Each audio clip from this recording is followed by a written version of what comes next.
Welcome to Speaking Opera. My name is Howard Hart, and I'll be your host today with a very special guest, this is such a long list and so impressive that I'm going to give you just a slight overview of what our special guest has done. She's a former Metropolitan Opera Orchestra violinist.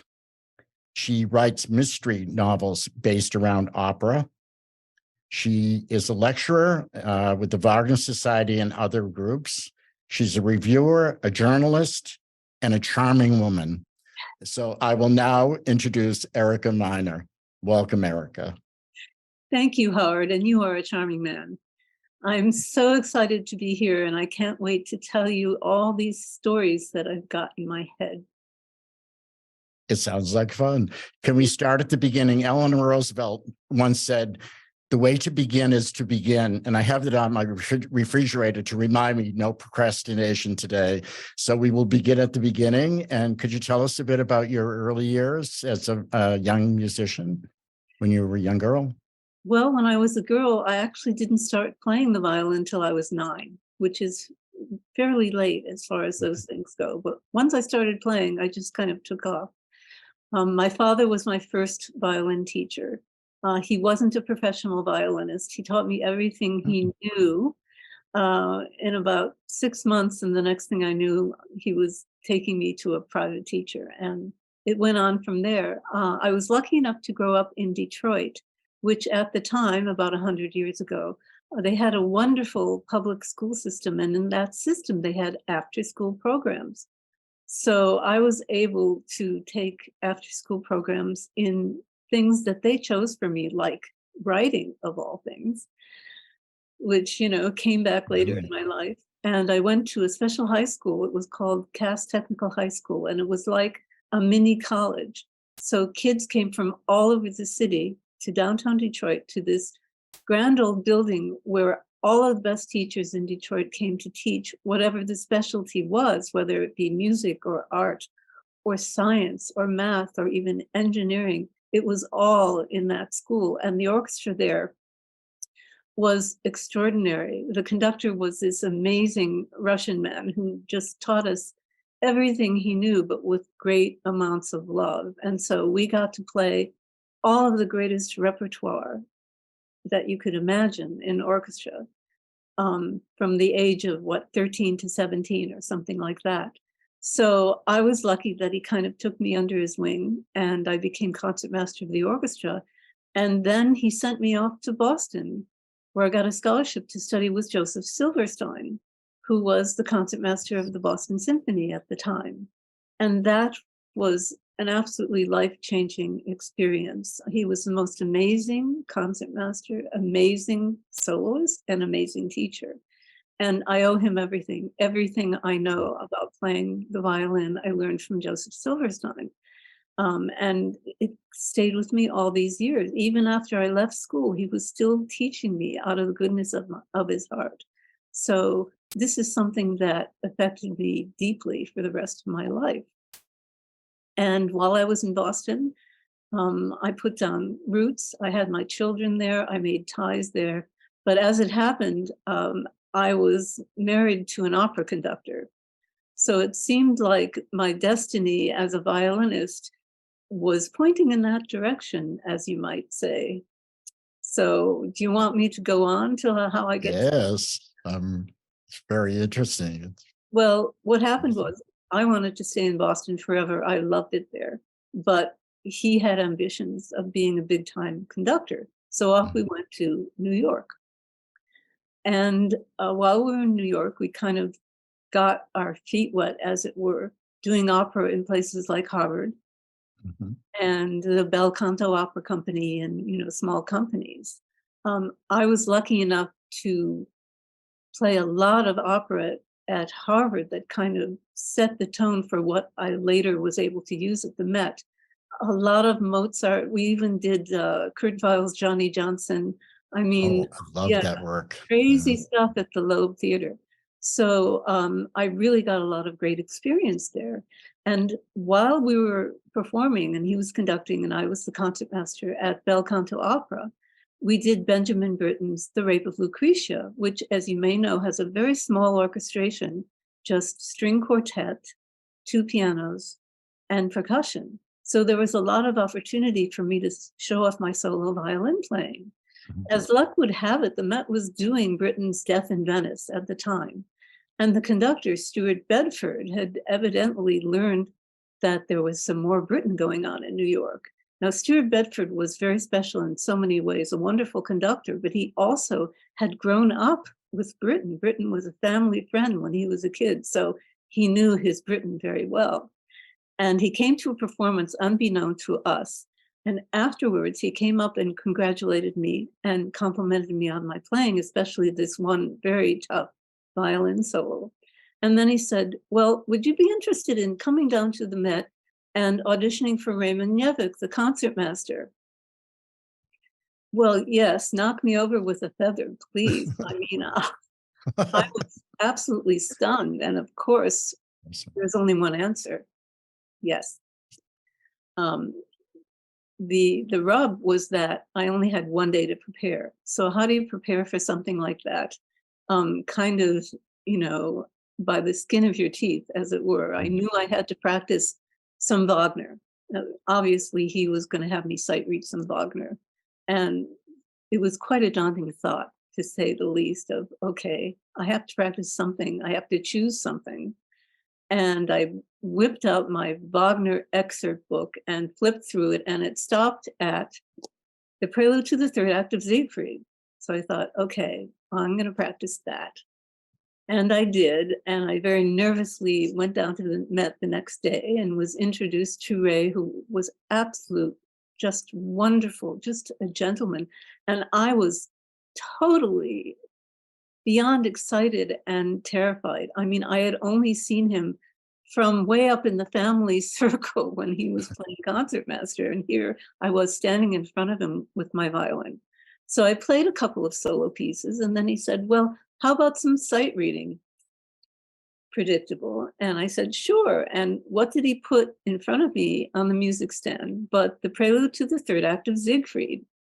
I mean, when does that happen? So I nailed it. I played it so well that he said, okay, you start tomorrow. So the next thing I knew, there I was sitting in the first violin section of the Metropolitan Opera in the pit. And I looked up on the podium and there was James Levine. And I thought, oh my God, trial by fire, first rehearsal. At least it was a rehearsal and not a performance.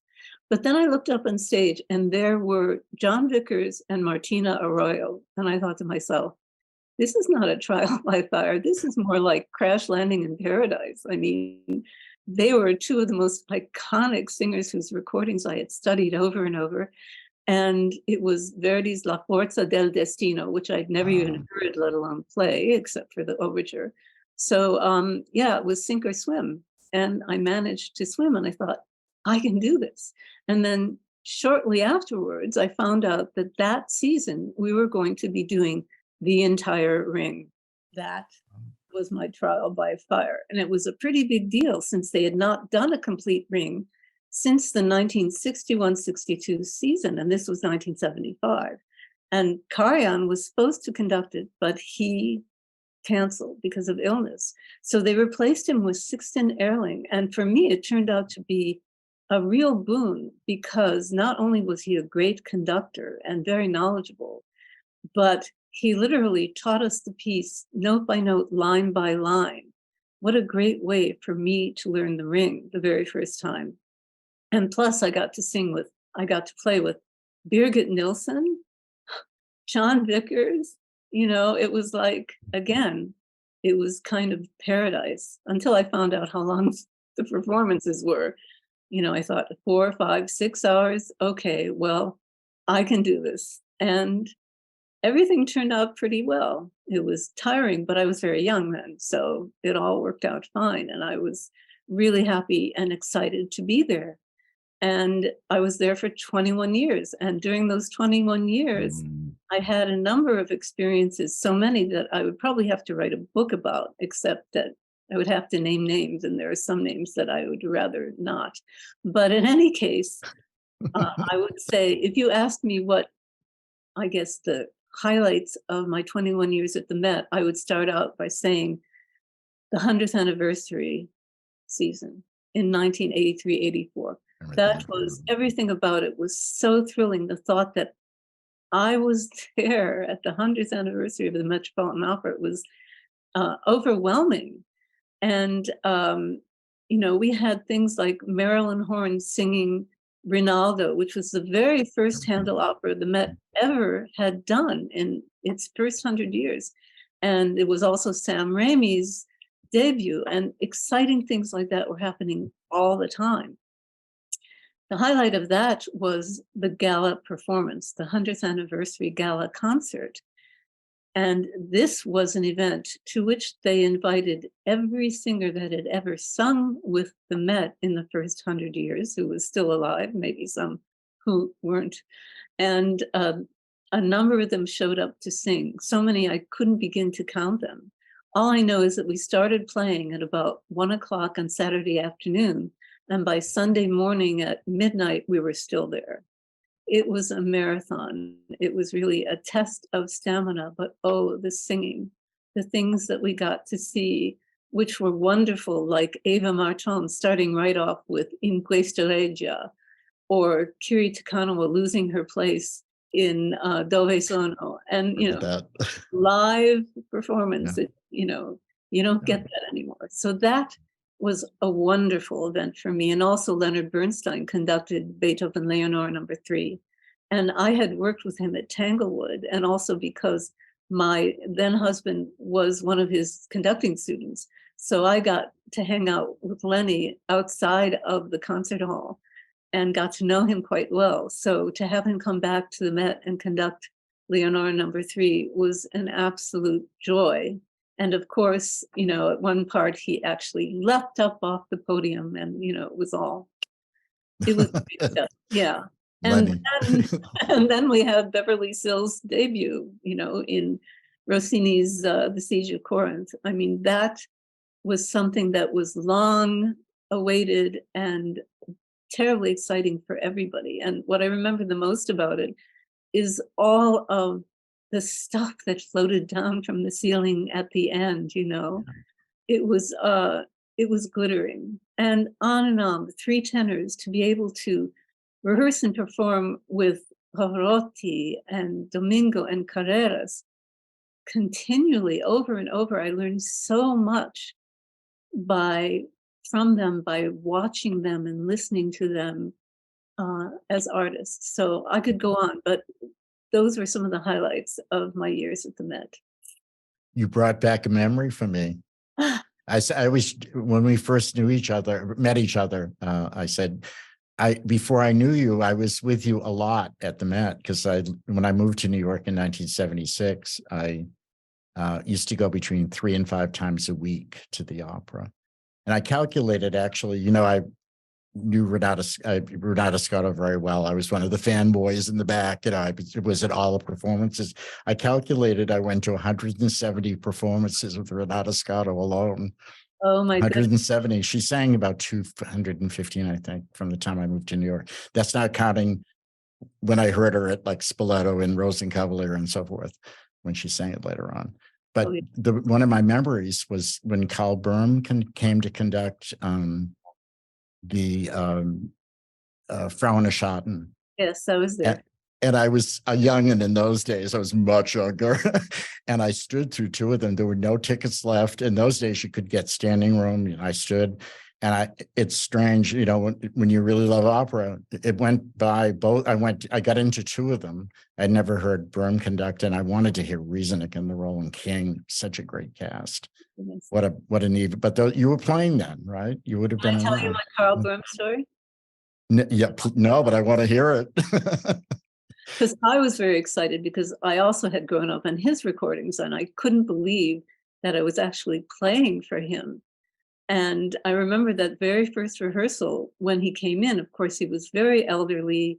They had to help him up onto the podium, and he wore these big, thick glasses. And I thought, wow, how is he going to do this, And he sat down on the chair at the podium. He looked around the entire rehearsal room, and smiled this absolutely radiant smile. And the first words out of his mouth were, and I quote, "So many pretty girls in the orchestra." I love it. I love it. It was priceless. It That really was is wonderful. amazing. And then, of course, he started to conduct, and this was an icon. And I was so lucky to be able to do that. But I thought, well, the guy's still alive and kicking. Right. And his eyesight must have been pretty good, at least, Good enough enough. so to wake him up and kept him going. It was amazing. I felt very blessed to be able to hear him conduct because he was quite elderly, I believe, at that point. And to hear him, I thought I really want to hear him once before, I can, I could, I guess I should say, but that's an amazing story. I love that. How many stories do you have that you won't tell on here? I can't count them. I know. I have to say, being backstage so much at the Met in the 70s, because of my thing with singers, and I was doing radio interviews, I have things I would never tell anyone either. I mean, I think sometimes, it's maybe if it was the end, I might. Even then, it's not always helpful because sometimes it's hurtful, and it's difficult. You kind of have to tread very lightly, but I can tell you, when it comes to Scotto, I must have played those 100+ performances. Mm-hmm. And there were certain roles, of course, that she did exceedingly well, like Butterfly and like Suor Angelica. She brought me to tears every time. I had to wear a handkerchief over my violin to make sure that it wouldn't get wet from my tears during, the last sections of those operas. She was that dramatic, and that it was all consuming. She put 120% into everything she did. All of it, always. Great artist. Yeah. I will share something with our listeners. This is because I can't help myself. We would talk, Erica and I were talking the other day about doing the podcast, and I mentioned an opera that Renata Scotto wanted to do, like many sopranos want to, and she said, "Oh, that opera, and it's Francesca di Rimini." I went to all of them that she did. She was in. Some of them weren't with Domingo, but she was in all. I went to all of them, even when Mauro was singing, and I loved it. And you said, "Oh, that music is so." How did you describe it? I forgot now. I thought it was kind of, I was amused by it. I thought we could be friends and not agree, and I'm not a musician. Well, and I am. And so from the point of view of the orchestra, we were all pretty much unanimous about the fact that the music was, shall we say, not the most stellar opera music ever written. There wasn't a whole lot of melody in it, and there was a lot of heavy duty playing. There was a lot of repetition. There were certain things that just you repeated over and over and over again. It was like, 19th century Philip Glass kind of thing. And so we used to make fun of, we had our own little jingles that we made out of the music. I'll spare you that. But yeah, that was a tough one, notwithstanding Domingo and Scotto being absolutely brilliant. Wonderful. On the stage. The production was absolutely beautiful. I think that's an opera that it's like a certain kind of food, like Brussels sprouts. Maybe you don't like them, and maybe you'll like them if you go to Italy and have them cooked in some very good garlic and oil, and it becomes something else. And sometimes you just don't like it, and nothing will change it. And not a number of my friends don't like Francesca. I love it. I agree with what you said. And yet I still love it anyway. I think sopranos want to sing it. Olivero sang it, Petrella, many sopranos have wanted to sing that role. Sort of, not that it's like Adriana, but it has that, like the soprano wants to do it role kind of thing going. So I can understand that. But then you have an opera like Adriana, which is filled with wonderful music, wonderful roles for everybody. And you think, and Scotto was fantastic in that as well. So I'm thinking, why do Zandonai when you can do Adriana Lecouvreur? Because she wanted to. Because she wanted to. That was the wonderful thing. I have to say, she's one of the nicest people I've ever met in my life. And she's an amazing artist and a nice woman. I mean, she was very nice to me when I worked with her book, More Than a Diva. that she wrote with Octavia Roca. They wrote it together. It's her autobiography, but she was charming, just really always nice to me. I always felt that she was very welcoming, and I went backstage all the time, and I always felt like I'm being a pest, but you never felt that way. There are some singers that always make you feel welcome. Yeah. Well, and also I was impressed with something else you may not know, but my daughter used to be in the children's chorus at the Met. And she told me that when they were doing, I think it was Macbeth, and the kids were in Macbeth, and the opening night, she said, first of all, Scotto, well, Scotto's Italian, of course she loves kids, but always nice to the kids. But on opening night, she brought a little gift for every child in the children's chorus, just because that's what kind of person she was. That always impressed me, you know? Very beautiful. Those are the things that is special. It's interesting you mentioned that, Erica, because I was thinking about this with I think at any age, but particularly when you're younger. I remember when I lived in New York for many years, 36 years, but I grew up in Boston, and I went to hear Renata Tebaldi. This is a true story.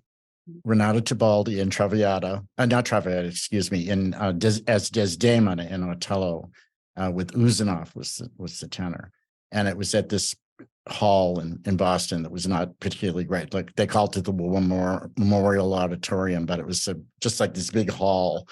But she came out, and I was young, and the voice was so gorgeous, especially the middle was just amazing. It was, I don't know, in the 60s sometime, like later 60s, maybe 65, 6, something like that.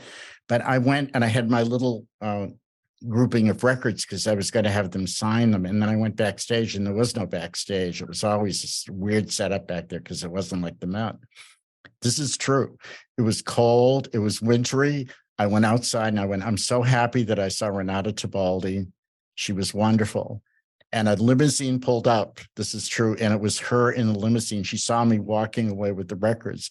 The window came down, and she said hello, and she signed all my records.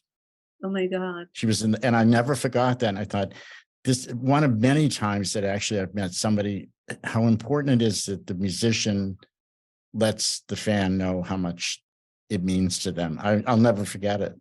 I'll never forget it. It was very touching. Really touched by it. I was a kid. I was, under 30, which is a kid stage to me. So thank you for letting me tell that story. But I love it. So now we'll turn to your, you decide, I think we'd all like to hear about your, I know we would all like to hear about your lecturing and your, I know you've also done reviews and you're an author. So I'll let you just decide how you want to go with that. You decide which you'd like to start with, or how you want to go with it. I'll start with the author.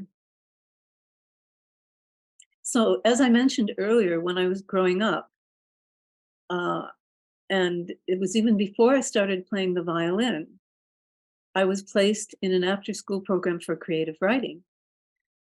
And since it was so long ago, I don't remember much about what I wrote, but what I do remember is I absolutely loved the process of creating characters and plots and weaving them all together to tell stories.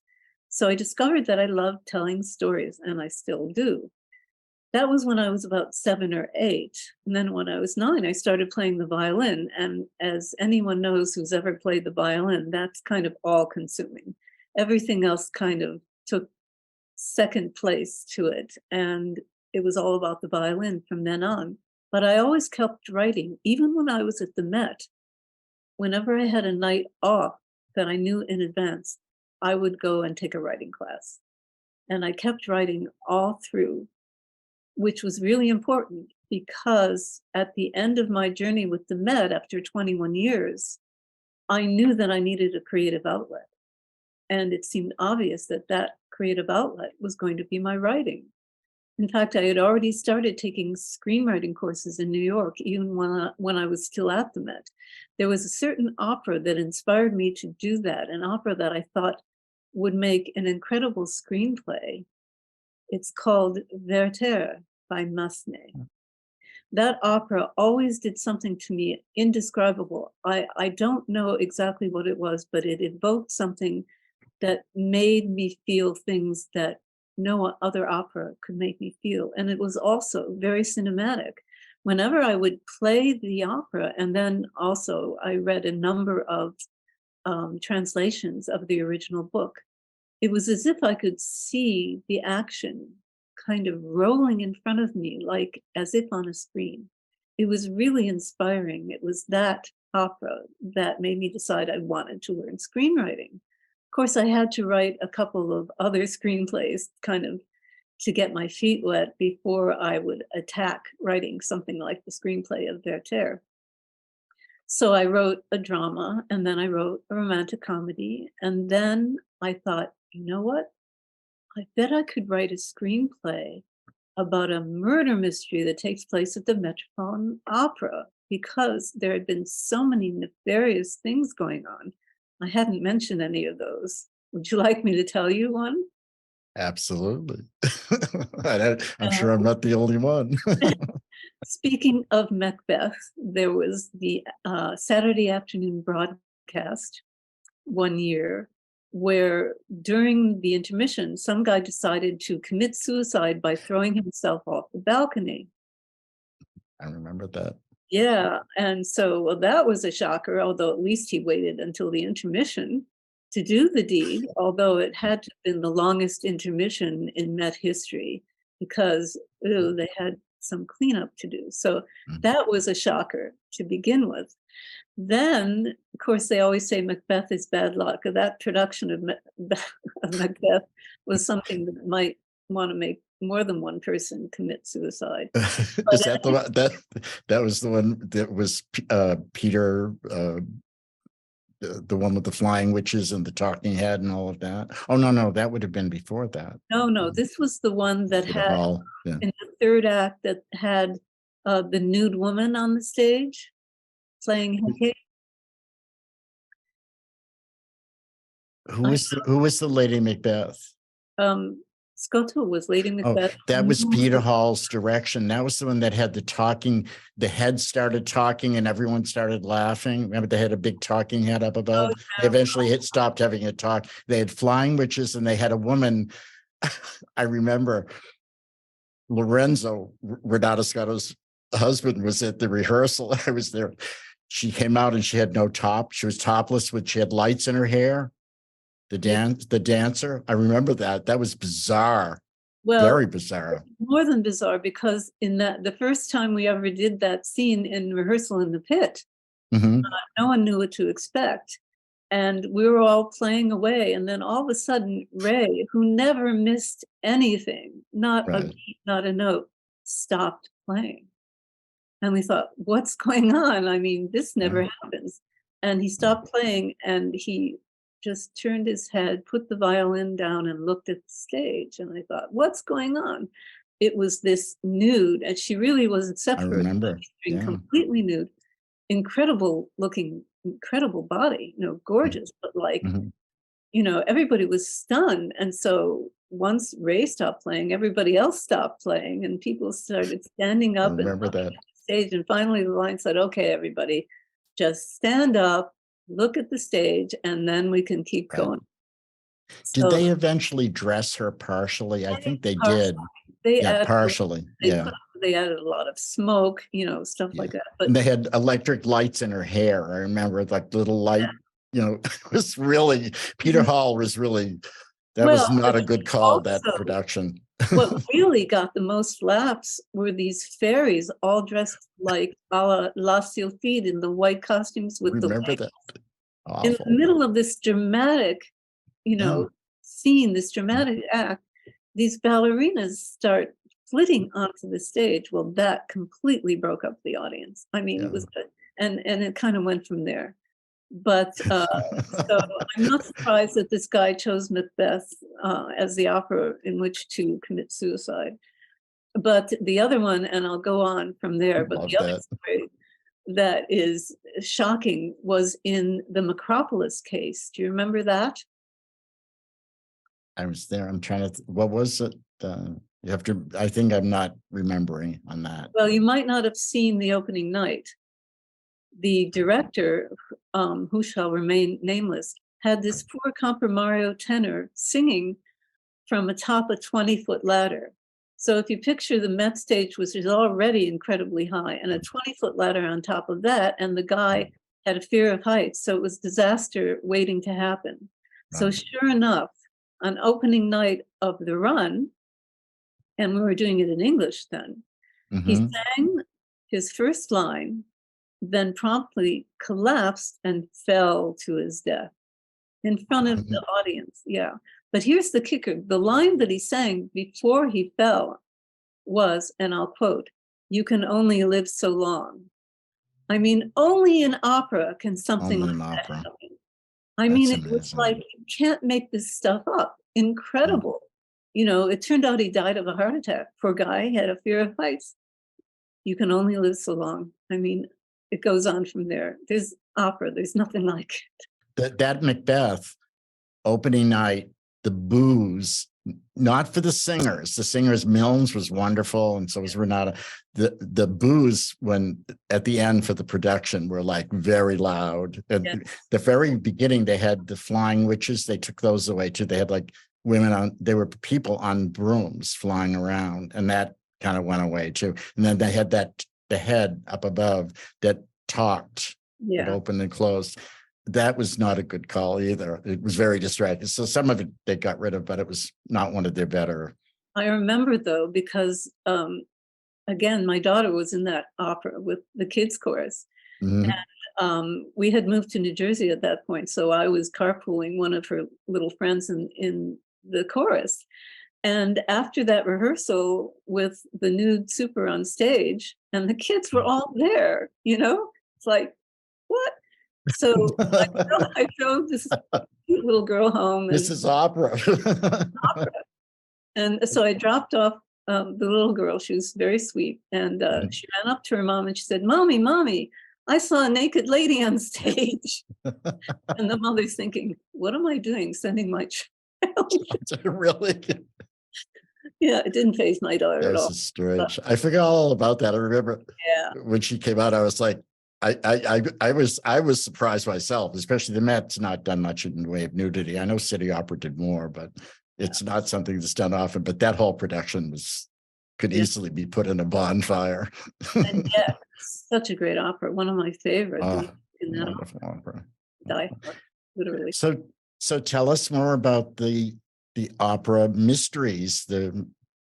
About how did that start? Or so getting back to the screenplays, I decided, after these kinds of things happening, surely I could set a murder mystery at the Metropolitan Opera. So I started writing the screenplay, and I discovered that writing the mystery genre was the most difficult of all. I mean, mystery is like a jigsaw puzzle. Every plot point has to fit with what came before and what comes after. And if there's one piece out of place, the whole thing falls apart. So I was having one heck of a time with it. And I thought, maybe if I write it as a novel, it'll be a little bit easier to get all of this together.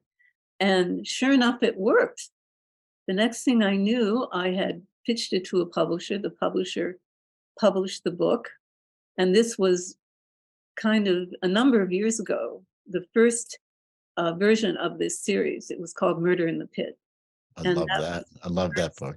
I enjoyed it very. I've read it twice. Oh my Wonderful. goodness. Yeah. So Wonderful. That's how it all began. The next thing I knew, one of my readers said, "Well, what about a sequel?" And I hadn't thought of it. And he said, "You have to write a sequel and you have to set it at Santa Fe Opera, because there's no place quite like Santa Fe." Well, absolutely true.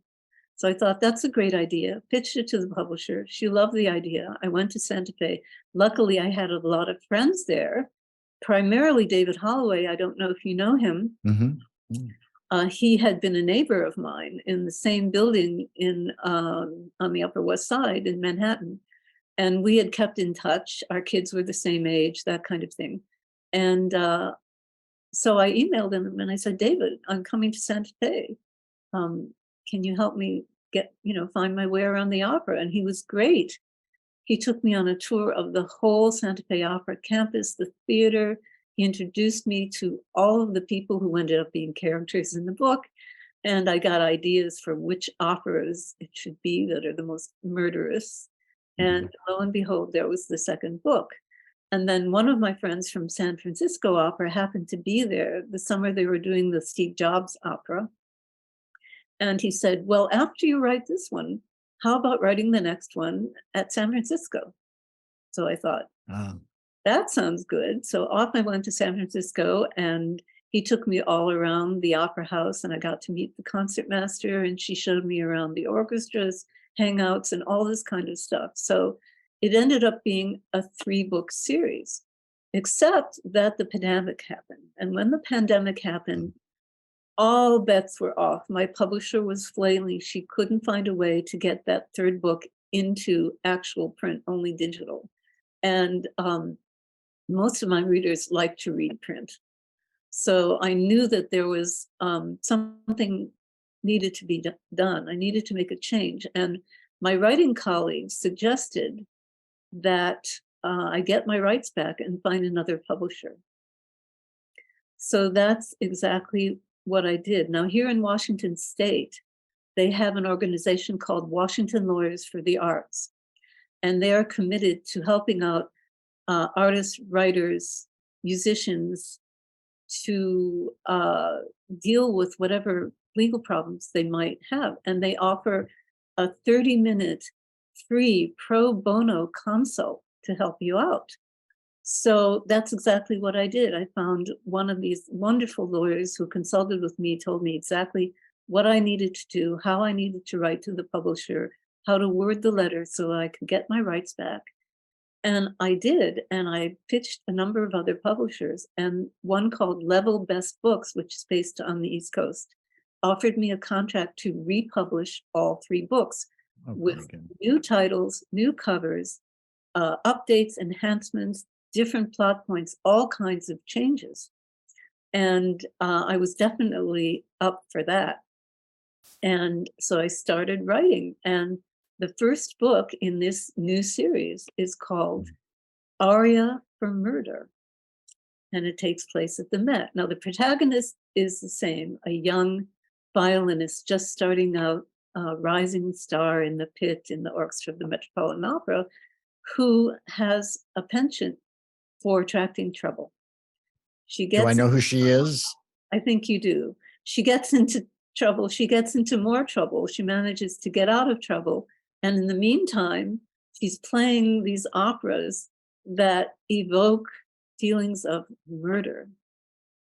So it's a lot of fun. And I get to kill off all the people who made my life miserable fictionally. So, I mean, it's a win-win situation. I'm having really great fun with it. So Aria for Murder came out last fall, and it's still going strong. And the next book, now the contract is for 1 book each year.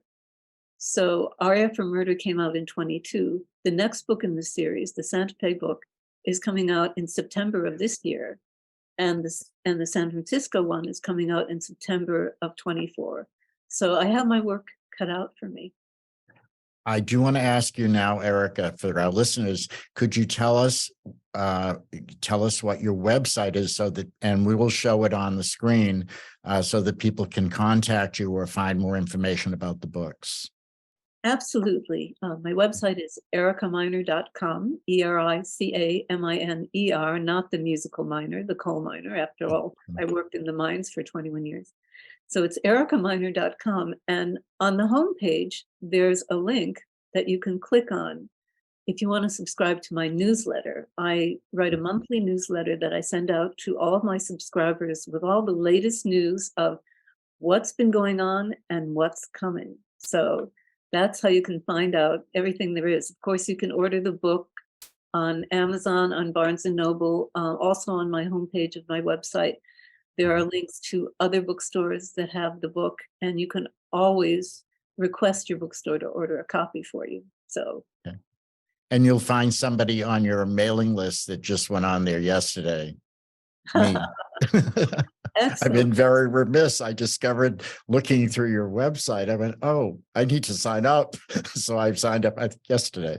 So it's a nice website, beautiful. I recommend, and we'll show it on when this is shown. We'll have it on the screen as well for people. Yes, another The thing that you website. can find on my website are all of the lectures that I've been doing and all of the articles that I've been writing. I wanted to ask you, if I may, at this point, I don't want to take you out of sequence. And You can say however you want me to do it is fine. okay, I wanted to ask you about the Wagner Society and Berlioz and the Wagner connection. Could you tell us a little about that? Because I really don't know. I wanna go. I've got to get caught up with this. Oh my, okay. Well, first of all, as you know, there are Wagner societies all over the world. And I first started out lecturing for the Wagner Society in San Francisco. I forget exactly why. I think they reached out to me. And so those were my first, and I was living in California at the time. So those were my first lectures for the Bay Area or the Wagner Society of Northern California.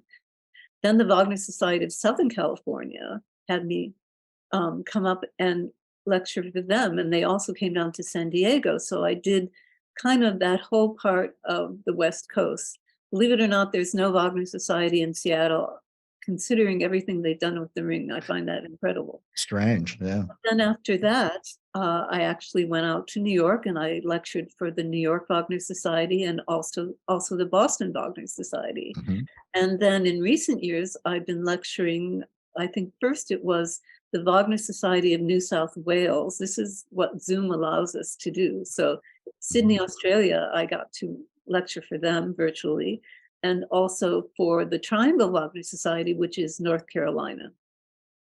So I've done this Berlioz and Wagner lecture for a number of these Wagner societies. And this is really for Wagner aficionados. A lot of people know nothing about this relationship between Berlioz and Wagner. And it's fascinating, but not often discussed. But the fact is they knew each other. They met in Paris.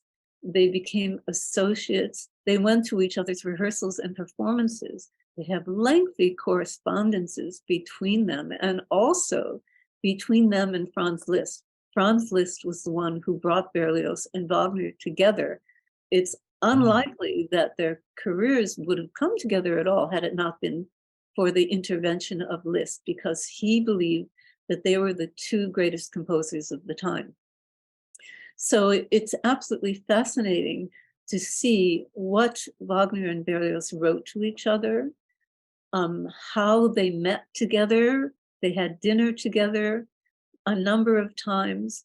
There was one episode where Berlioz read Wagner the entire libretto of Les Troyens.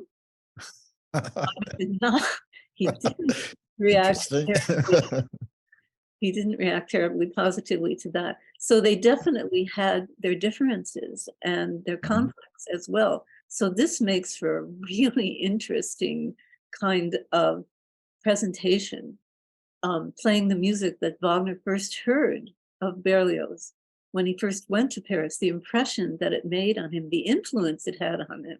Leonard Bernstein claims that Wagner stole Tristan from Berlioz' Romeo and Juliet. All of this stuff is in that lecture. So the next time I give it, I'll definitely let you know. Definitely. And I know that to New York and do it. Right.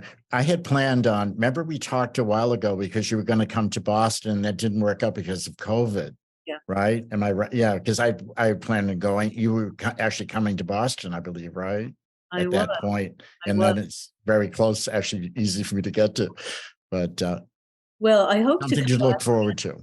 Yes, I've been in touch with Jane Eaglin. She's really interested in my my latest one, which I'm doing for the Wagner Society of Southern California this Sunday, actually, virtually. Well, kind of virtually. They're Zooming me in on a big screen to a live audience. You're going to a big screen? Yeah, wow. It's going to be a new experience for me. Wonderful.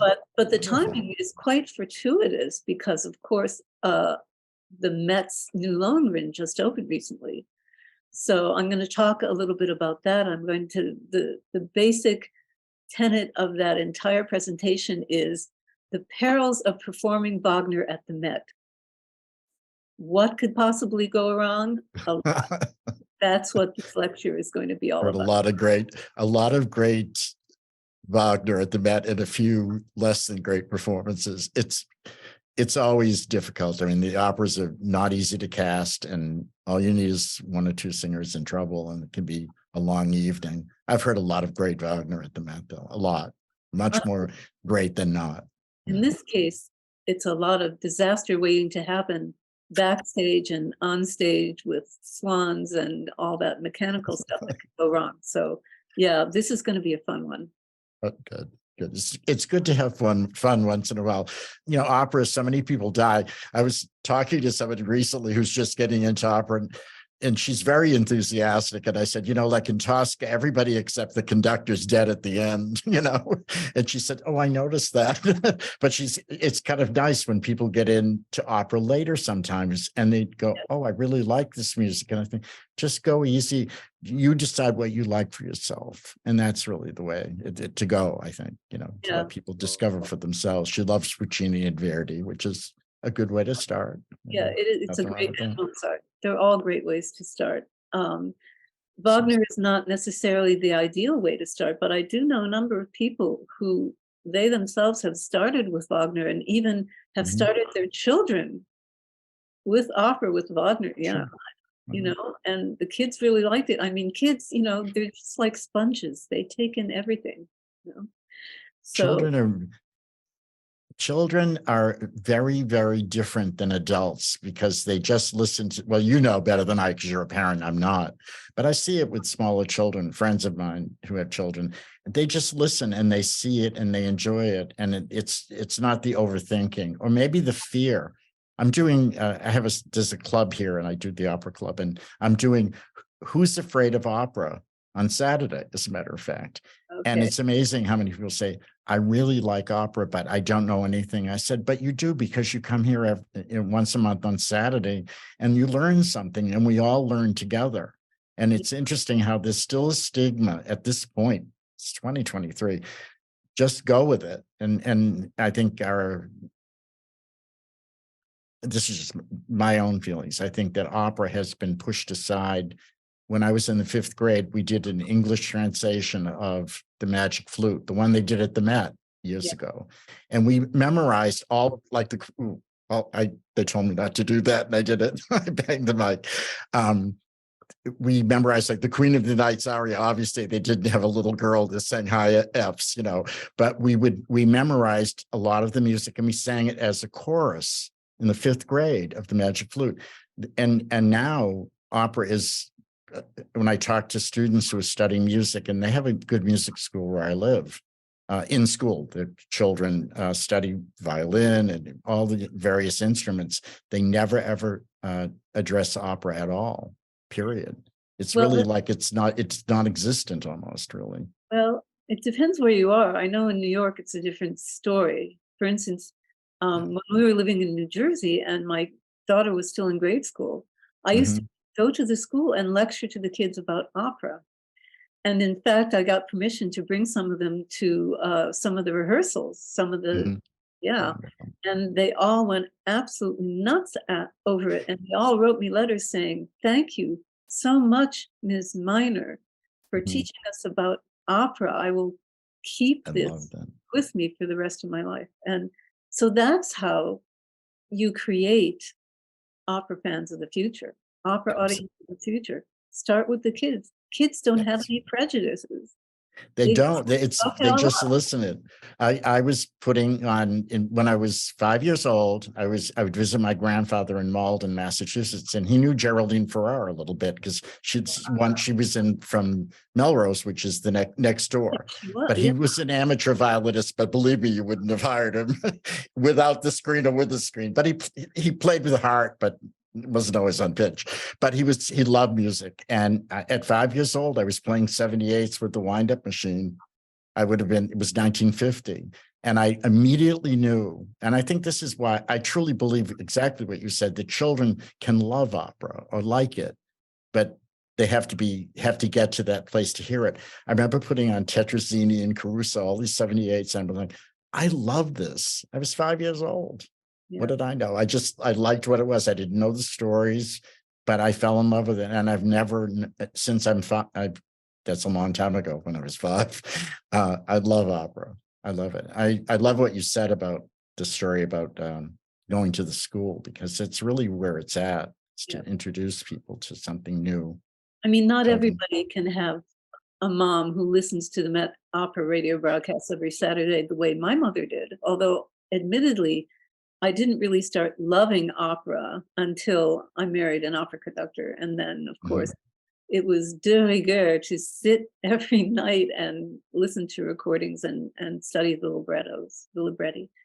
But not every kid has that kind of advantage. So how do you get them to know? You come to the schools and you teach them about it, and you bring them to the opera. I remember when I first started out at the Met, they had kids matinees, something like La Boheme. Every kid can relate to that, Absolutely. So everybody can relate to La Boheme. I mean, that's a universal story. But I think, yeah, definitely it's important for kids to be exposed to opera at an early age. But like you said, it doesn't matter what age you are, people can discover it later in life.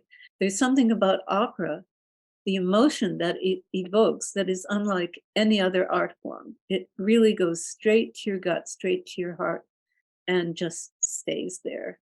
And, I mean, we go to the theater for an emotional journey. What better journey than a great story, but with music? Absolutely. Nothing better. You triggered a memory that it was a very sweet memory. I'd forgotten about it. Years ago, I went to hear Werther. I love Werther. And that was an opera in the beginning when I was younger, 22 or something. I was like, oh, I don't like this opera. I like the arias, and then I got it, the way that we get things, or one gets things. And so I fell in love with the opera. And I saw Frederica von Stade and Alfredo Kraus. They were incredible. But then later on, I still remember this. A friend of mine took me as a gift for my birthday. Roberto Alagna was singing Werther, and I started in the first act when he sings O Natore, I started to cry, and I still remember the feeling. I thought, this is such a relief to be able to cry. And it was very cathartic. I remember that moment as if it were 5 minutes ago. It was definitely because of the music. His music, I think he was fabulous at it. He sang beautifully, but the music in itself just took me to another place. Something that it is mystical and spiritual in It some is. way. It doesn't exist on any other plane. I know in that opera, the way, first of all, based on Goethe, so how much better could you start with? And then by the end of the first act, when he builds up this whole story of how the two of them are so drawn to each other, and then boom, he finds out she's engaged to someone else, and end of act. I mean, it kills me every time. And then it goes on from there. By the time he sings, that aria in the last act, you're just weeping. You're just weeping. It's a very moving opera. It is. This has been wonderful. I do want to ask you one other question, since we've gone down the journey of this road. Do you review as well, right? Yeah, I saw that on the list. Yes, it's funny how that happened. After I wrote my first published book, which was actually a romance, believe it or not, called Travels with My Lovers, about an opera violinist who goes to Europe and gets into a lot of trouble. So that was really fun to write. But after I wrote that, and that's actually how I started with the speaking, because one of my writing colleagues said, hey, no one's going to know to read your book unless you get out there and start talking about it, which I did. So I started talking at libraries and writers groups and book clubs and that kind of thing. And my writing started somehow getting out there on the internet. And there was a website called Opera Pulse back then. And they got in touch with me out of the blue and said, would you like to write for us? You can write articles. You can do reviews. I was living in San Diego at the time. So I thought, well, why not? So I started with them, and then I also managed to be recommended for the Bachschak, another musical website, and Broadway World. So the next thing I knew, I was writing for all these websites and going to all these performances. And even like if I happened to be in Boston, I'd go to a Boston Symphony performance and then I'd write a review of that, or Tanglewood, or wherever I happened to be. So that's been a great journey. I honestly don't know anymore how many articles I've written. I've lost count, but it's in the many, many, many hundreds. And I'm not stopping now. I mean, I don't write as much of that as I used to. First of all, COVID put the kibosh on that. A lot of whatever I did was reviewing streaming stuff. But it's gotten a slow start since then. Plus, I'm really focusing on my lectures. I mean, aside from the Wagner Societies, there's a group called the Osher Lifelong Learning Institute, and they have branches all over the country. So I started at the University of California in San Diego, lecturing for them. And now I'm lecturing for the branch here at the University of Washington. So I pretty much got a full plate because the first draft of the next book is due next Wednesday. I hope somebody cooks for you. I, Do you you cook for yourself? Not always. I have a French husband, so he takes over. I am impressed. I'm sorry, I didn't mean to. I'm just like, this is amazing. You're an amazing woman. It's crazy. I Amazing. had my head examined, honestly, but I really love it so much. Wonderful. I It's really, wonderful. The way you talk about it makes it all just wonderful. It really does. You obviously love what you're doing. I have to say, I'm very impressed, and I feel like I need to bring it up a notch myself. no, don't be silly. I should, cut back a little bit, but I can't because, people appreciate, I have to say, the lectures in such an incredible way. Yeah. I feel like I have all of this information in my head, and why should it just sit there when I can share it with people? And that motivates me to start doing research. I learned stuff about Lohengrin that I never knew when I played it, and on. Every composer had a fascinating life and their relationships with each other, like Berlioz and Wagner, or Wagner and Mendelssohn, or I mean, it's the possibilities are limitless, and I'm having such a blast, and I feel like, okay, keep my mind sharp. That's the key, and helping other people enjoy at the same time. Thank you for saying that at the end, Erica. It really is about sharing. I think about that sometimes when I'm alone. With COVID, we were forced into spending so much time alone. And now, a very close friend of mine said recently, who knows me very well, he said, you do so much better when you're around people, and it is true. I do. Isolation is not for me. I would never have made a Trappist monk for any number of reasons. I wouldn't have made, but they would have thrown me out to begin with. Anyway, but I don't really, a little bit of meditation and quiet is important too. But I like being around people. I love opera. I love music. And it makes me happy. It makes me feel like I'm really alive. And even listening to you talk about it was, some of the memories of the Met. I want to thank you for that. It was very moving, actually. Like wonderful. I said, music and a great story. I feel very lucky that I have this knowledge of music, this love of music, and a love of writing, and I get to put them together. Or as one friend said, bringing murder and music together, that's your brand. I'm like, right. It's so much fun because it's fiction. I know, I don't know if you must know Richard Stilwell, I'm sure. Oh, yes, a wonderful singer. He's a really good friend, and I played a number of performances, and of course, Billy Budd was the benchmark. But he's a big fan of mine, and he said, Erica, you have such a wicked imagination. No wonder you can write these books. I'm like, I never thought of it that way, but I'll take it. Between that and calling me the Agatha Christie of opera, I mean, I'll never let go of that one. I'm like, that sets me up for life. Yeah, I feel very lucky. The people who've read the books like you and who've I enjoyed them love them. I really do. and seen so much of their own memories of the Metropolitan Opera and performances that they went to, and they would all say, "I had no idea what goes on backstage. Is it true that people are at each other's throats?" And I'm like, "Mhm. If you get 1,000 people We working know some of the together." stories. Yeah, Some of the I mean, everybody's doing a different job at the same time. There's bound to be conflict. I told you my description of the Met Orchestra, right? Tell me again. Um, 100 neurotic musicians thrown together in a hole in the ground with no light and no air, 7 days a week, days, nights, and weekends. You see more of these people than you see of your own families. Sooner or later, someone's going to want to kill someone. Sounds about right. It was There's another book boiling away in the cauldron, right? always, always. I don't have enough years left to tell all my stories, but I'm doing the best I can. It's been wonderful. This has been a delight today. Can I ask you to come back and visit us again on Speaking Opera I would at love some to. point? Just invite me and I'll be there. Uh, I'll have more stories to tell. this was delightful today. Thank you so much. Thank I you so enjoyed myself much. immensely. Thank you so much, Howard.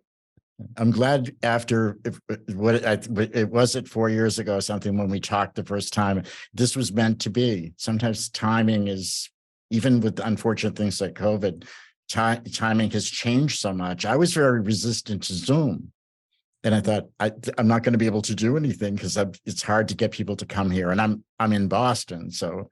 But also, you get used to it. It's like life goes on, and Zoom, we're actually very fortunate. I think Zoom is getting fine-tuned as well. Yes, I feel very lucky. I would not have been able to do any of my lectures without Zoom. Even here in Seattle, never mind, in Australia. I mean, I feel extremely lucky. But just to point to what you said about finally, after however many years, you know what they say, when the teacher is ready, the student appears, and vice versa. Absolutely. So however long it takes, we made it happen. Absolutely. And we'll make it happen again. Thank you so much. I love your storytelling is just amazing. It's wonderful. Well, Wonderful. just And I wait. recommend the books. I do. I've read them and they're wonderful. They're wonderful reads, all of them. Thank you. I'm so glad, and I'm so grateful to have this opportunity. I really appreciate it. Thank you so much. You're so welcome. Thank you. And it's wonderful today. Great. Ciao. Speaking Opera is a nonprofit endeavor that focuses on documenting the career activities of currently active singers, composers, musicians, and authors in the field of operatic performance and scholarship, and specialists in the field of audio recording, as well as those who have retired fully or partially from performing and/or teaching. Under Section 107 of the Copyright Act of 1976, allowance is made for fair use for purposes such as criticism, comment, news reporting, teaching, scholarship, and research. Fair use is a use permitted by copyright statute that might otherwise be infringing. Nonprofit, educational, or personal use tips the balance in favor of fair use.